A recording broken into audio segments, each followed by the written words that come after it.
Israel Iran সংকট এবং সেটা নিয়ে তাদের দুই দেশের মধ্যে যে যুদ্ধাবস্থা আছে সেটা নিয়ে একটা ভিডিও করেছিলাম দুদিন আগেই এবং বলেছিলাম যে এর পরবর্তী অংশটা সেটা হচ্ছে এটা কি দুই দেশের মধ্যে একটা পূর্ণাঙ্গ যুদ্ধের রূপ নেবে এবং আরও স্পষ্টভাবে যদি বলি সেটা হচ্ছে এটা কি একটা রিজিওনাল ওয়ার হয়ে উঠবে কি না সেই আলোচনা চলছে কি হতে পারে এই ব্যাপারেই আর একটু কথা বলা দরকার। প্রথম কথাটা হচ্ছে ঠিক এই মুহূর্তে পরিস্থিতিটা কোন জায়গায় আছে। আমরা জানি ইরান আগের ভিডিওতে সব বলা হয়েছে যে প্রথমবারের মতো তার নিজ মাটি থেকে আক্রমণ করেছে ইসরায়েলে। আক্রমণটা একেবারে পরিকল্পিত, খুব মেজার্ড বলা হচ্ছে। ইরান কখনোই কোনোভাবেই চায়নি ইসরায়েলের অনেক বেশি ক্ষতি হোক, সে চেয়েছে তার এক ধরনের মুখ রক্ষা হোক। ইরান একটা রিজিওনাল সুপার পাওয়ার, তার একটা কনসুলেটে হামলা করেছে ইসরায়েল যেটা তার নিজের ভূমিতে আঘাত করার সমতুল্য। তাকে কোনো না কোনোভাবে রিটালিয়েট করতে হতো, সে সেটা করেছে, কিন্তু এমনভাবে করার চেষ্টা করেছে যাতে ইসরায়েলের অনেক ক্ষয়ক্ষতি হয়ে, প্রচুর মানুষের মৃত্যু হয়ে, অনেক স্ট্র্যাটেজিক স্থাপনা ধ্বংস হয়ে ইসরায়েল অল আউট অ্যাটাক না করে। এখানে এই জায়গায় থেমে যাবে বলে ইরান এক্সপেক্ট করেছিল, কিন্তু ইরানের এটার পর ইসরায়েলের ওয়ার ক্যাবিনেট দফায় দফায় বসেছে এবং আমি সর্বশেষ যে খবর পেয়েছি সেটা হলো সর্বশেষ বৈঠকের পর ইসরায়েলের কিছু কর্মকর্তা মার্কিন গোয়েন্দাদেরকে জানিয়েছে এবং সেই বরাতে নিউজ প্রকাশিত হয়েছে যে ইসরায়েল সামরিকভাবেই আবার জবাব দেবে এবং সেটা মোটা দাগে খুব সীমিত থাকবে, তারা কোনো ম্যাসিভ কোনো জবাব না। এখন সীমিত মানে ম্যাসিভ অ্যাটাক না করুক, কিন্তু সীমিত একটা স্পেসিফিক জায়গায় যদি অ্যাটাক করে, সেই জায়গাটার প্রসঙ্গে আমি আসছি পরে, তাহলে তো আসলে ওই সীমিত অ্যাটাকেরও কোনো মূল্য থাকবে না, সেটাও বিভৎস অ্যাটাক হয়ে যাবে। সেটা কোনটা সেই জায়গায় আসবো। প্রথম কথাটা হচ্ছে ইসরায়েলকে আসলে জবাব দিতে হতো। আমি আমার আগের ভিডিওর শেষ অংশেই এটা বলেছি, তার জন্য এটা খুব কঠিন চুপ করে থাকা। সেটা বোঝার জন্য আমাদের বুঝতে হবে আসলে ইসরায়েল মানে নেতানিয়াহু, টু বি স্পেসিফিক, এটাকে ইসরায়েল বলাও ঠিক হচ্ছে না, নেতানিয়াহু কেন ইরানি কনসুলেটে হামলা করার সিদ্ধান্ত নিয়েছিলেন। আপনি কুদস ফোর্সের কথা বলেছিলাম, আইআরজিসির যে কুদস ফোর্স, তারা নিশ্চিতভাবেই অনেক কিছু করেছে, তারা নানান রকম পদক্ষেপ নিয়ে তারা বাইরের বিভিন্ন ক্ষেত্রে তারা অন্যান্য শক্তির সাথে, মানে কুদস ফোর্সটা তো বাইরে কাজ করে মূলত, সে অন্যান্য ফোর্সের সাথে অন্যান্য জায়গায় সংঘাত, ইসরায়েলে হোক বা অন্যান্য জায়গায়, লেবাননে হোক, বিভিন্ন জায়গায়, ইরাকে তারা কাজ করে এবং পরাশক্তিগুলোর সাথে তার সংঘাত আছে। সুতরাং কুদস ফোর্সের লোকজনকে আপনি হত্যা করতে চাইতে পারেন। কাসেম সোলাইমানিকে আমেরিকা করেছিল, ঠিক একইভাবে এখনও যেটা হয়েছে আপনি যদি খেয়াল করে দেখেন তাহলে সিরিয়াতে আপনি চেয়েছেন কুদস ফোর্সের লোকজন মারবেন, কিন্তু কনসুলেটে হামলা করা কিন্তু ভয়ঙ্কর ব্যাপার। আপনি আসলে কনসুলেটে হামলা করেছেন একটা জেনে শুনে প্রভোগ করার জন্য ইরানকে যুদ্ধে, এটা খুব জরুরি ব্যাপার। তার মানে নেতানিয়াহু ইরানকে যুদ্ধে ডেকে নিয়ে আসতে চেয়েছেন। ছোট কারণটা আগে বলি, এটা দীর্ঘকালীন কারণ, এটা খালি নেতানিয়াহুর ক্ষেত্রে না, এই আলোচনাটা ইসরায়েলের প্রত্যেকটা প্রধানমন্ত্রীর কালে হয়েছে। সেটা হলো ইরানের এক ধরনের কমফোর্ট আছে, ইরান কিন্তু প্রক্সিদেরকে দিয়ে যুদ্ধ করায়, ফলে যেটা হয়েছে আপনি ইসরায়েলকে বা অন্য কোনো শক্তিকে নানান রকম ঝামেলায় ফেলতে পারেন। কিছুদিন আগে হুতিদেরকে দিয়ে সৌদি আরবকে সাইজ করা হয়েছে, এদিকে হামাসকে দিয়ে ইসরায়েলকে করা হচ্ছে, হেজবুল্লাহকে দিয়ে ইসরায়েলকে করা হচ্ছে, আর আপনার বাশার আল আসাদ তো মোটামুটি আসলে আপনার কাগজে কলমে সরকার হলেও আপনার প্রক্সিতেই পরিণত হয়েছে। সুতরাং আপনি এদেরকে দিয়ে বৈশ্বিক যে পরাশক্তিগুলোর সাথে ফাইট করছেন, আপনি সেই অর্থে আহত হন না, আপনি সেই অর্থের যুদ্ধ থেকে দূরে থাকছেন। সুতরাং ইসরায়েলের এই আলোচনা দীর্ঘদিন থেকে আছে যে ইরানের এই কমফোর্টটা নষ্ট করতে হবে, ইরানকে সরাসরি যুদ্ধে ড্র্যাগ করতে হবে এবং ইরানের উপরে সেটার ভিত্তিতে আক্রমণ করতে হবে। ইসরায়েলের যে কোনো সরকারের মধ্যে এই আলোচনাটা ছিল, থাকে, নেতানিয়াহুর ক্ষেত্রেও আছে। কিন্তু নেতানিয়াহুর একটা বিশেষ কারণ যুক্ত হয়েছে এখন, সেই অর্থে আমরা বলবো যে সাম্প্রতিক অ্যাটাকের পর তারও একটা গেইন আছে। সেটা হলো নেতানিয়াহু চেয়েছেন ইরানের সাথে যদি একটা সরাসরি সংঘাত তৈরি হয়, তাহলে এই মুহূর্তে গাজায় সে যা করছে ভয়ঙ্কর সব ঘটনা ঘটাচ্ছেন, ওটার আসলে জেনোসাইড হচ্ছে, এটা এখন মানে রাগঢাক ছাড়াই বলে ফেলা যায়। এই জেনোসাইডের দিক থেকে বিশ্ববাসীর দৃষ্টি সরানো যাবে, বিশেষ করে আমেরিকার। আমরা খেয়াল করব বাইডেন সাম্প্রতিক সময়ে নেতানিয়াহুর প্রতি খুবই ক্রিটিক্যাল হয়ে উঠছিলেন যে না, তুমি এভাবে আর চালাতে পারো না, you have to stop that. এই কথাগুলো ক্রমাগত চাপ তৈরি করছিল। এই চাপের ফলে এখন দেখুন, আমরা যখন ইরানের সাথে সংঘাত শুরু হয়ে গেল, মুহূর্তেই বাইডেনকে বলতে হলো ইসরায়েলের সাথে আমাদের আয়রন ক্ল্যাড সম্পর্ক থাকবে, তার উপরে যে কোনো হামলাকে আমরা ঠেকাবো ইত্যাদি ইত্যাদি, এবং ঠেকিয়েছেও। প্রচুর ড্রোন এবং মিসাইল ইন্টারসেপ্ট আমেরিকাও করেছে। সুতরাং এই অর্থে নেতানিয়াহু কিন্তু গেইন করে ফেলল। পৃথিবীর এখন যাবতীয় আলোচনা কিন্তু গাজা থেকে সরে এসে দাঁড়িয়ে গেছে যে দুই দেশের মধ্যে কি যুদ্ধ শুরু হয়ে যাবে, এটা কি রিজিওনাল ওয়ার হবে, এটা কি তৃতীয় বিশ্বযুদ্ধকে ট্রিগার করবে, ইত্যাদি নানান রকম। এবং সেটা জনিত কারণে অলরেডি অর্থনীতিতে যা যা ঘটনা ঘটা শুরু করেছে, তেলের দাম বাড়তে শুরু করেছে, তেলের দাম যখন বাড়ে তখন গোল্ডের দাম বাড়ে, গোল্ডের দাম অকল্পনীয় রেকর্ডে চলে যাবে, এই আলাপগুলো কিন্তু শুরু হয়ে গেছে। ফলে গাজা কিন্তু চাপা পড়ে গেল। সেই পয়েন্ট অফ ভিউ থেকে Netanyahu is very much successful, আমরা খেয়াল করছি। সুতরাং এটা যদি কারণ হয়ে থাকে তাহলে ইরানের এই আক্রমণের পর নেতানিয়াহুর পক্ষে কি থেমে থাকা সহজ? কারণ এটা যখন স্তিমিত হয়ে যাবে তখন অনিবার্যভাবেই কয়দিন পর আবারও গাজার প্রসঙ্গ আসবে এবং সেটা নিয়ে কথা হতে থাকবে। আমাদের মনে থাকার কথা, কিছুদিন আগে জাতিসংঘে একটা প্রস্তাব পাশ হয়েছে যেখানে যুদ্ধবন্ধের জন্য মানে আমেরিকা ভেটো দেয়নি, আমেরিকা ভোটদানে বিরত ছিল, যেটা নিয়ে ক্ষুব্ধ হয়েছে ইসরায়েল। সো পুরো বিশ্ব মতামত তার বিরুদ্ধে চলে যাচ্ছে। সেই কারণেই বলছিলাম এই বাস্তবতা তার জন্য কঠিন। তাকে যদি গাজা থেকে মনোযোগ সরিয়ে রাখতে হয়, তাকে একটা ভিন্ন ফ্রন্ট খুলতে হবে নেতানিয়াহুকে। At the same time what I told, সেটা হচ্ছে ইসরায়েলে এই মুহূর্তে মারাত্মক একটা রাইটিস্ট গভর্নমেন্ট আছে এবং এই যে তাদের যে ওয়ার ক্যাবিনেটের যেসব মিটিং হয়েছে সেগুলো সম্পর্কে যে তথ্য আমরা পাই, সেখানে আছে যে অতি রাইট আরও যারা আছে তাদের সিরিয়াস চাপ আছে নেতানিয়াহুর ওপরে রিটালিয়েট করার জন্য। কারণ এতদিন পর্যন্ত প্রক্সিরা যে যাই আক্রমণ করুক না কেন, সেটা একটা দিক, ইরান এবার নিজ মাটি থেকে নিজের অস্ত্র দিয়ে ইসরায়েলের মাটিতে আঘাত করেছে। এটা আসলে আপনার ইগো বা অহমের জন্য একটা বিরাট সংকটের জায়গা। এবং আপনি যদি রিটালিয়েট না করেন, আপনি যে মিডল ইস্টে একটা খুবই সিগনিফিক্যান্ট পাওয়ার, সেটা আসলে বোঝা কঠিন হয়ে যাবে। ফলে এই ধরনের আলোচনা যেহেতু আছে হতে হবে, এমনকি শুধু সেটা না, অনেক বৈশ্বিক অনেক লোক, গুরুত্বপূর্ণ লোকজন আছে যারা মনে করেন যে ইরানের এই হামলার পর ইসরায়েলের সুযোগ নেওয়া উচিত, ইরানের মেইনল্যান্ডে হামলা করার। এই সুযোগ সহজে সে আর পাবে না, কারণ আবার যদি নতুন করে হামলা না করে তাহলে এটা হবে না। এখন ইসরায়েল সীমিত আকারে সিদ্ধান্ত নিয়েছে, আমরা ধরলাম যে ইসরায়েল খুব বেশি আঘাত করবে না, কিন্তু প্রিসাইজলি কোথায় করবে এটা নিয়ে সবচেয়ে ভয়ঙ্কর যে বাস্তবতাটা বেরিয়ে এসছে সেটা হলো, আমি একজন মানুষকে একটু কোট করতে চাই, এনার নাম হচ্ছে জন বোল্টন। এই ভদ্রলোক জাতিসংঘে আমেরিকার রাষ্ট্রদূত ছিলেন এবং ডোনাল্ড ট্রাম্পের সময় ট্রাম্পের নিরাপত্তা উপদেষ্টাও ছিলেন। এই জন বোল্টন তার একটা সাক্ষাৎকারে বলছে এটাই ইসরায়েলের হাই টাইম সে ইরানের নিউক্লিয়ার যে স্থাপনাগুলো আছে সেগুলোতে আক্রমণ করতে পারে। ইসরায়েলের এরকম দিক থেকে এরকম একটা সম্ভাবনা আছে, তার মানে সীমিত, মানে আপনি সব জায়গায় করবেন না, এই জায়গায় সীমিত, এই জায়গায় করবেন, এটা আসলে সীমিত না। ইরানের পারমাণবিক স্থাপনায় আপনি যদি হামলা করেন, এটা যুদ্ধটাকে ভয়ঙ্কর রকম এসকালেট করার মতো একটা পদক্ষেপ হবে। এবং ইরান এই ধরনের আশঙ্কা করছেও। আমরা এর মধ্যে নিউজ দেখেছি যে ইরান তার নিউক্লিয়ার পাওয়ার প্ল্যান্টগুলো বন্ধ করে দিয়েছে, নিউক্লিয়ার যে স্থাপনাগুলো আছে। শুধু পাওয়ার প্ল্যান্টটা, ইরান তো শুধু পাওয়ার প্ল্যান্ট তৈরি করছে না, ইরান ইউরেনিয়াম সমৃদ্ধ করছে। ইউরেনিয়াম সমৃদ্ধ করেন কেন? আপনি যাতে বম গ্রেড ইউরেনিয়াম তৈরি করতে পারেন, মানে আপনি পারমাণবিক বোমা তৈরি করতে পারেন, সেই চেষ্টা আপনি করছেন। এবং ইসরায়েল দীর্ঘদিন থেকে চাইছে একটা বাহানা, যে বাহানার মাধ্যমে সে এই স্থাপনাগুলো ধ্বংস করে দিতে পারবে। এটা যদি হয় বিভৎস ব্যাপার হবে। এখন ইসরায়েলের আক্রমণটা কেমন হবে বা কতটুকু হবে সেটা আসলে ডিপেন্ড করবে বর্তমান প্রেক্ষাপটের উপর। সে আক্রমণ না করার জন্য কী কী ধরনের পরিস্থিতি আছে আগে সেটা বলি।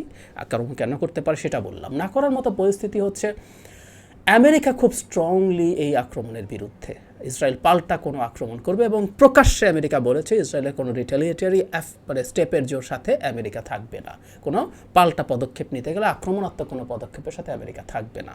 এবং আমেরিকা এই মুহূর্তে কোনোভাবেই চাইবে না একটা রিজিওনাল ওয়ার তৈরি হোক। রিজিওনাল বাদ দেয়, ইরান ইসরায়েলের যদি একটা যুদ্ধ হয়, এর মধ্যেই আমরা খেয়াল করেছি যে বৈশ্বিক বাণিজ্য ব্যবস্থা ভয়ঙ্কর খারাপ পর্যায়ে চলে গেছে। এবং এই যুদ্ধ যদি হয় এটা আরও টাফ সিচুয়েশান তৈরি করবে। সামনে আমেরিকার নির্বাচন, এই নির্বাচনে যদি হঠাৎ করে আবার সব কিছুর প্রাইস হাইক করতে শুরু করে, বাইডেনের উপর খুব সিরিয়াস চাপ তৈরি হবে। অ্যাট দ্য সেম টাইম এই যুদ্ধ যদি পুরোপুরি লেগে যায়, বাইডেনের পক্ষে ইসরায়েলের পক্ষে না দাঁড়ানো কঠিন হয়ে যাবে। এবং সে যত বেশি ইসরায়েলের পক্ষে দাঁড়াবে, বাইডেনের ডেমোক্র্যাট ভোটারদের মধ্যে বিরাট একটা অংশ আছে মুসলিম এবং অনেক লিবারেল মানুষ আছে যারা ইসরায়েলের এই অসভ্যতা বর্বরতাকে সমর্থন করে না, তারাও বাইডেনের কাছ থেকে দূরে সরতে থাকবে। সো বাইডেন খুব বড় ঝুঁকিতে আছেন আসলে। ফলে উনি তার জায়গা থেকে সর্বোচ্চ চাপ প্রয়োগ করার চেষ্টা করছেন যাতে যুদ্ধটা না হয়। এটা একটা গুরুত্বপূর্ণ point. At the same time ইসরায়েলের যেটা হয়তো খেয়াল করা উচিত হবে, যেহেতু আমেরিকা এখানে ইসরায়েলের সাথে আছে, চায়না রাশিয়া অলমোস্ট প্রকাশ্যেই ইরানের পক্ষ নিয়েছে। রাশিয়া তো ছিলই সবসময় ইরানের পক্ষে, চায়নাও ইরানের এই যে পদক্ষেপ, আপনি ইসরায়েলের মাটিতে আঘাত করেছেন ইতিহাসে প্রথমবারের মতো, অনেকে এক্সপেক্ট করছিল চায়না সফটলি হলেও সমালোচনা করবে, চায়না সফটলি সমালোচনা করে নাই, সুতরাং চায়নাও ওদিকে আছে। সো সব কিছু যদি আপনি একত্র করেন, ইসরায়েলের জন্য এই সিদ্ধান্ত নেওয়া খুবই কঠিন। আর আমেরিকার চাপটা আসলে ক্রমাগত বাড়তে থাকবে ইসরায়েলের উপরে না করার জন্য, কারণ হচ্ছে আমরা একটা ছোট্ট কৌশলগত ব্যাপার একটু বুঝে নেওয়া দরকার। পৃথিবীতে আমি আগে একদিন বলেছি কতগুলো চোখ পয়েন্ট আছে। মালাক্কা স্ট্রেইট চীনের জন্য একটা ভয়ঙ্কর বিপদের জায়গা। স্ট্রেইট অফ মালাক্কা আমরা প্রণালী বলি সম্ভবত, মানে দুটো ল্যান্ডের মাঝখানে খুব ন্যারো স্ট্রিপ অফ ওয়াটার্স, এটাকে আমরা স্ট্রেইট বলি। কিছুদিন আগে হুতিদের কারণে বাবাল মানদেব যে স্ট্রেইট, সেটা নিয়ে আমরা আলোচনা করেছিলাম, এবং সেটার কারণে সুয়েজ ক্যানাল দিয়ে রেড সি হয়ে যে সমুদ্রে যে পরিবহন, সেটা ডিসরাপ্টেড হয়ে পৃথিবীর বাণিজ্য অলরেডি টাফ জায়গায় পৌঁছে গেছে। এখন পুরো আফ্রিকা ঘুরে একদম কেপ অফ গুড হোপ ওটা হয়ে 10-12 দিন সময় বাড়িয়ে দ্বিগুণ তিনগুণ খরচ করে 3 গুণ ইন্স্যুরেন্স দিয়ে, মানে বিশ্বের বাণিজ্য ব্যবস্থা অলরেডি ক্রাইসিসে পড়ে গেছে। এখন যদি ইরানের সাথে ইসরায়েলের যুদ্ধ লাগে, ইরানের একটা মারাত্মক অস্ত্র হচ্ছে আরেকটা সম্ভবত সবচেয়ে গুরুত্বপূর্ণ চোখ পয়েন্ট, সেটা হচ্ছে স্ট্রেইট অফ হরমুজ। এটার বন্ধ করে দেয় ইরান এই মুহূর্তে, ইরান তার রেঞ্জের মধ্যে এটা ইজিলি বন্ধ করে দিতে পারবে। এটুকু আমরা জেনে রাখি, ম্যাপটা খেয়াল করি, পৃথিবীর 40% তেল ট্রান্সপোর্টেড হয় এই স্ট্রেইট অফ হরমুজ হয়ে। সুতরাং তেলের সিরিয়াস ডিসরাপশন তৈরি হবে। আপনি আরও বিভিন্ন জায়গায় তেল আছে বা অল্টারনেটিভ কোনো পথ দিয়ে কিছু নিতে পারবেন। সো 40% না হলে বিরাট একটা percentage of supply of oil hampered হবে। তার চাইতে জরুরি কথা খেয়াল করুন ম্যাপে, কাতারের পক্ষে তার এলএনজি ট্রান্সপোর্টের আর কোনো পথ নাই, এবং পৃথিবীতে কাতারের এলএনজি যদি বিশ্ববাজারে যেতে না পারে, এলএনজির বাজার ভয়ঙ্কর রকম ডিসরাপ্টেড হবে। এবং এলএনজি কেন এখন এত বেশি ইম্পর্ট্যান্ট আমরা জানি। ইউরোপ বিশেষ করে তার গ্যাস, তার যে প্রোডাকশন, সেটার ক্ষেত্রে সে তার ক্লিন এনার্জি করার আগে, মানে রিনিউয়েবলের আগে অন্যান্য যে কোনো ফসিল ফুয়েলের তুলনায়, আপনার তেল বলেন, কয়লা বলেন, যে কোনোটা চাইতে গ্যাস অনেক বেশি এনভায়রনমেন্ট ফ্রেন্ডলি। সো সে প্রচুর গ্যাস দিয়ে তার পাওয়ার উৎপাদন করছিল, তার হিটিং সিস্টেম চালু রাখছিল, এবং তারা অনেক বেশি রাশিয়ার উপর ডিপেন্ডেন্ট ছিল। এবং রাশিয়ার ইউক্রেন আগ্রাসনের পর থেকে তারা অল্টারনেটিভ সোর্সিং শুরু করছে, এবং এই অল্টারনেটিভ সোর্সিং আসলে ওমান কিছুটা সাপ্লাই দেয়, কিন্তু কাতারের সাথে হয় না। সুতরাং কাতারের এলএনজি যদি বেরোতে না পারে, ওখানে একটা ডিজাস্টার তৈরি হবে। সুতরাং পৃথিবীর অর্থনীতি মারাত্মক ঝুঁকির মুখে পড়ে যাবে যদি ইরান ইসরায়েলের পূর্ণাঙ্গ যুদ্ধ হয়। এবং ওই যে বললাম, সত্যিই এই ঝুঁকি আছে। পূর্ণাঙ্গ যুদ্ধ মানে হচ্ছে ইরান তখন তার প্রক্সিদেরকে সিরিয়াসলি কাজে লাগাবে। হেজবুল্লাহ তখন ইসরায়েলের সাথে পূর্ণাঙ্গ যুদ্ধের চেষ্টা করবে, এবং তখন ইসরায়েলের পক্ষে শুধু এই ফ্রন্টে না, ইসরায়েলকে তখন লেবাননের সাথে যুদ্ধ করতে। আমরা একটা জিনিস অনেকে হয়তো জানি না, হেজবুল্লাহ শুধুমাত্র একটা সশস্ত্র গোষ্ঠী না, লেবাননে তারা এখন একটা স্বীকৃত রাজনৈতিক দল, পার্লামেন্টে তাদের পার্টিসিপেশনও আছে। তখন সে লেবাননের সাথে একটা যুদ্ধ শুরু হয়ে যাবে। এদিকে হুথিরা যদি আরও বেশি অ্যাক্টিভ হতে শুরু করে, তাদের বাবার মানদেবে যদি সমস্যা করে, এবং অলরেডি যে তথ্য জানা গেছে যে গোয়েন্দা তথ্য দিয়ে সৌদি আরব সাহায্য করেছে ইসরায়েলকে, তখন হুথিরা যদি আগের মতো আবার সৌদি আরবে আক্রমণ করা শুরু করে, তার মানে ইরান নিজে চাইবে আসলে এটাকে রিজিওনাল জায়গায় ছড়িয়ে দেওয়া। তাতে সুবিধা হচ্ছে এটাতে এই যুদ্ধটা দ্রুত বন্ধ করার জন্য এক ধরনের চাপ তৈরি হবে। সুতরাং সত্যিকার অর্থেই এই ঝুঁকি আছে। তার চেয়ে বড় ঝুঁকির জায়গা হচ্ছে দুটো পারমাণবিক শক্তিধর দেশ। কথাটা আমি ইসরায়েলের ক্ষেত্রে সত্য যে তাদের পারমাণবিক বোমা অলরেডি আছে, তারা কখনো প্রকাশ্যে এটা স্বীকার করে নাই, তারা কোনো পরীক্ষাও করে নাই, কিন্তু এটা আছে, কোনো সন্দেহ নাই। ইরানের কি আছে? ইরান যে কোনো সময় পেয়ে যেতে পারে রাশিয়া থেকে বা নর্থ কোরিয়া থেকে, তার কাছে দু একটা ওয়ারহেড পাঠিয়ে দেওয়া কোনো ব্যাপার না। কিন্তু তার চাইতে জরুরি কথা, ইরানের নিজের সক্ষমতা ওই পর্যায়ে চলে গেছে। কতদিন লাগতে পারে? আমি যথেষ্ট ঘাটাঘাটি করে দেখলাম যে আমেরিকান বিশেষজ্ঞরাই বলছেন it's a matter of days, 7 days 10 days, সর্বোচ্চ 2 সপ্তাহ সময় লাগবে ইরানের একটা নিউক্লিয়ার ওয়েপন তৈরি করার জন্য। অলরেডি নাকি তাদের কাছে 6টা থেকে 8টা, মানে ব্যাপারটা কি আমি একটু বেসিকটুকু বলি, কোনো একদিন হয়তো পুরোটা আলোচনা করব। পারমাণবিক বোমা বানানো আসলে খুব কঠিন কাজ না। আমরা জানি আসলে এটা কীভাবে তৈরি করা হয়, একদম সব কিছু আপনি জানবেন, কী কী পার্ট থাকে, কীভাবে কী কী হয়, আপনি খুব ক্লিয়ারলি জানবেন। মানে ফিশন বম। পারমাণবিক বোম তো দুই রকম, এটা হলো ফিশন বম যেটাকে নিউক্লিয়ার ফিশনের মাধ্যমে হয়, আর এটা হলো ফিউশন বম যেটাকে আমরা সাধারণ ভাষায় হাইড্রোজেন বোমা বলি বা থার্মোনিউক্লিয়ার বম্বও বলে। যাই হোক, ওর একটা ফিশন বম তৈরির জন্য আপনার আসলে বিশুদ্ধ ইউরেনিয়াম দরকার। আপনি প্রকৃতিতে এই রেডিও অ্যাক্টিভ নিউক্লিয়ার মানে যে আইসোটোপটা আছে সেটা আপনি খুব কম পান, খুব কম পার্সেন্টেজ। আপনি থেকে সেন্ট্রিফিউজ করতে করতে করতে করতে করতে করতে পিউরিফাই করতে থাকেন। এটা 85 হলেই আপনি একটা বোমা বানাতে পারেন, বেশি হলে আরও ভালো। তো ইরান ওটার খুব কাছাকাছি পৌঁছে গেছে এবং একটা ক্রিটিক্যাল মাস বলে, আমি আজকে ওই ডিটেল আলোচনায় ঢুকছি না, ওই পরিমাণ ইউরেনিয়াম লাগবে একটা বোমা বানানোর জন্য। তো ওই পরিমাণ ইউরেনিয়াম তাদের পিউরিফিকেশন হয়ে গেছে এবং তারা 2 সপ্তাহের মধ্যে 8-10টাও মানে 6টা টাকা অ্যাটলিস্ট পারবে এবং আরও 2-3 মাস সময় নিলে আরও 10-12টার মতো তারা পেরে ফেলবে। সো তারা খুব কাছাকাছি এবং তার পক্ষে নিউক্লিয়ার ওয়েপন বানিয়ে ফেলা আসলে কোনো ব্যাপার না। নাম্বার 2 হচ্ছে, আমরা যদি নিউক্লিয়ার ওয়েপন বানিয়ে ফেলি আমাদের খুব বেশি লাভ হবে? উত্তর হচ্ছে না, খুব একটা লাভ হবে না। কারণ হচ্ছে একটা ওয়েপন বানানো at the same time you have to have a vehicle যেটার মাধ্যমে আপনি বোমাটা পৌঁছে দিতে চান আপনার টার্গেটে। আমাদের ভেহিক্যাল নাই। ভেহিক্যাল কী আছে? মূলত দুটো জিনিস দিয়ে আমরা বোমা পাঠিয়ে দিই। একটা হচ্ছে মিসাইল, সেটা ক্রুজ হতে পারে, ব্যালিস্টিক হতে পারে, আরেকটা হচ্ছে বিমানের মাধ্যমে আপনি নিয়ে গিয়ে ফেলে দিতে পারেন। নিউক্লিয়ার ওয়েপন ক্যারি করার জন্য স্পেশালাইজড বিমান লাগবে, যেটা ফাইটার আমরা দেখি যে কোনো ফাইটার এগুলো নিয়ে যেতে পারে না। কিছু কিছু ফাইটার পারে, আর মূলত বম্বারগুলো সেটা পারে। ইরানের আসলে দুটোই আছে। ইরানের সেই মিসাইলের ক্যাপেবিলিটি আছে, আমি আমার আগের ভিডিওতে বলেছিলাম আমরা যা যা দেখেছি এইগুলো আসলে ইরানের মূল সক্ষমতা না। ইরানের মূল সক্ষমতা আরও অনেক বেশি আছে। সে সত্যিকারভাবেই ইসরায়েলের মাটিতে নিউক্লিয়ার বোমা পৌঁছে দেওয়া সম্ভব, তার পক্ষে তার সেটা সম্ভব, তার ফাইটারও আছে। এখন এরকম দুটো দেশ যদি লেগে যায় তাহলে খুব বিপজ্জনক পরিস্থিতি হবে। এখন ইসরায়েল যদি ওই সুযোগটা নেওয়ার চেষ্টা করে, দীর্ঘদিন থেকে ইসরায়েল এই সুযোগের অপেক্ষায় আছে, কোনো একটা বাহানা যেটার মাধ্যমে ইরানের নিউক্লিয়ার যে স্থাপনা আছে সেটাই আক্রমণ করবে। এখন এই প্রশ্ন আসতে পারে যে এই স্থাপনায় আক্রমণ করলেই কি সেটা ধ্বংস করে দেওয়া সম্ভব? টাফ, কারণ মূল যে সেন্ট্রিফিউজগুলো যে জায়গা আছে এটা খুব সিরিয়াসলি ফর্টিফাইড হওয়ার কথা। মানে এমন ব্যবস্থা আপনি নিয়েছেন যে ব্যবস্থার ভেদ করা আসলে কোনোভাবে সম্ভব না। যদিও এখন প্রচুর বাংকার ব্লাস্টার বম বলে আছে যেগুলো উপরে বিস্ফোরিত হয় না, এটা ভেতরে ভেদ করে চলে গিয়ে, তারপরও কঠিন এটা টার্গেটটাকে অ্যাচিভ করা। কারণ ইরান দীর্ঘদিন থেকেই জানে ইসরায়েল এই ধরনের চেষ্টা করতে পারে, সুতরাং তার ওই ফর্টিফিকেশন থাকার কথাই আছে। কিন্তু যদি সেটা সফলও হয়ে যায় বা সফল না হলেও এই আক্রমণটা মারাত্মক এসকালেটরি হয়ে যাবে। সুতরাং it's a very tough situation এবং ইরান তখন ম্যাসিভলি রিটালিয়েট করতে বাধ্য হবে। কারণ ইরানেরও তো নিজস্ব রাজনীতি আছে, অভ্যন্তরীণ চাপ আছে এবং ইরানের একটা রিজিওনাল সুপার পাওয়ার হয়ে তো আছে, সে আরও বেশি সেটাকে করার পরিস্থিতি আছে। সো এই জায়গায় আমরা দাঁড়িয়ে আছি। আরেকটা বাস্তবতা আমার কাছে প্রথম মনে হয়েছিল, কিন্তু ওরা মনে হয় না খুব বেশি দেরি করবে। ইসরায়েল কোনো একটা অ্যাটাক করতেই যাচ্ছে, যে বললাম নেতানিয়াহু তার জায়গা থেকে চেষ্টা করছে তার উপরে গাজার চাপ যত কমিয়ে রাখা যায়। আরেকটা অপশন আসলে নেতানিয়াহুর জন্য হতে পারতো, সেটা হচ্ছে নভেম্বরে আমেরিকান ইলেকশনে ট্রাম্প জিতে আসার সম্ভাবনা আছে। পৃথিবীতে নেতানিয়াহুর মতো যত সরকার আছে, ওইটা পুতিন বলেন, নেতানিয়াহু বলেন, ভারতের মোদি বলেন, বাংলাদেশের শেখ হাসিনা বলেন, তারা বসে আছে ট্রাম্প জিতে আসুক, সো দ্যাট এই সব যাতা করার ক্ষমতা দেশের ভেতরে এবং দেশের বাইরে তারা পেয়ে যাবে। ট্রাম্প কিন্তু ব্ল্যাঙ্ক চেক দেবে to do anything against Iran. আমাদের মনে থাকার কথা, ইরানের সাথে যে নিউক্লিয়ার ডিল হয়েছিল পশ্চিমা দেশগুলোর, যেটার মাধ্যমে ইরান তার নিউক্লিয়ার প্রোগ্রাম থেকে সরে আসবে, তার বিনিময়ে তার বেশ কিছু স্যাংশন সরানো হবে, সেখান থেকে ট্রাম্প সরে এসেছিল এবং সত্যিকার অর্থে সরে আসার পরই ইরানের ডেভেলপমেন্টটা, তার নিউক্লিয়ার প্রোগ্রামের ডেভেলপমেন্টটা আরও বেড়েছে এবং অনেক বেশি কাছে সে পৌঁছে গেছে।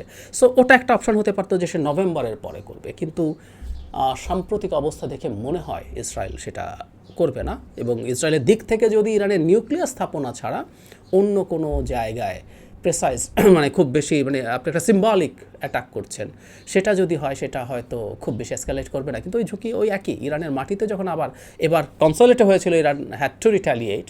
ইরানের যুক্তি আছে যে তুমি আমার মাটিতে, কনসোলেট মানে আমারই মাটি, ওখানে করেছো, আমি পাল্টা করেছি, এবার তুমি চুপ থাকো, আমি তোমাকে খুব বেশি ক্ষয়ক্ষতি করি নাই। কিন্তু ইসরায়েল যদি আবার করে, ইরানের উপরে দায় তৈরি হবে এবং যে কোনো সময় আসলে একটা ম্যাসিভ যুদ্ধ বেঁধে যাওয়ার খুবই সম্ভাবনা আছে। এখন আমাদের মাথায় যেটা দেখতে হবে, আমাদের বুঝতে হবে, সবচেয়ে গুরুত্বপূর্ণ রোল আমেরিকা তার সর্বোচ্চ চেষ্টা করছে কিনা। ওই যে বললাম আমেরিকার মাটিতেও জন বোল্টনের মতো মানুষও বলছেন যে ইসরায়েলের এই সুযোগ নেওয়া উচিত হবে, সে যেন ইরানের নিউক্লিয়ার স্থাপনাগুলোতে গিয়ে আক্রমণ করে।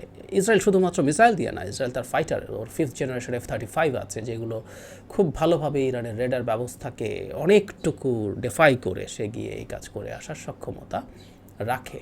সে রাখে না তা না।